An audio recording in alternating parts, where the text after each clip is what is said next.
День тувинского языка отмечается в республике с 2016 года. Его главной целью является сохранение и поддержка тувинского языка среди населения. Проверить свои знания родного языка решили и депутаты Верховного Хурала. Ежегодно участвуем в такой замечательной акции, как в написании народного диктанта. Главная цель акции – это сохранение и развитие родного языка. Всем участникам желаю удачи. На саму работу отводится около 50 минут. Все участники получили сертификаты. По инициативе народного писателя Республики Тыва Александра Даржая 7 лет назад он внес предложение о сохранении тувинского языка. Мы, депутаты и сотрудники Верховного Хурала, вот только что участвовали в написании диктанта по тувинскому языку.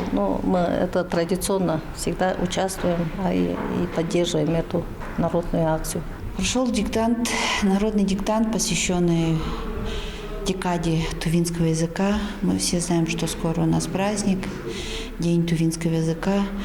Не первый год участвую, и я понимаю значимость данного мероприятия. Это сохранение нашей культуры, сохранение языка и, естественно, преемственность. В прошлом году диктант написали около 3000 человек. Итоги народного диктанта подведут к 27 октября. И авторы самых грамотных работ будут поощрены благодарственным письмом Министерства образования Республики Тыва. Алтынай Сая, Буян Мангуш, Шайдана Сенденма, Тува 24.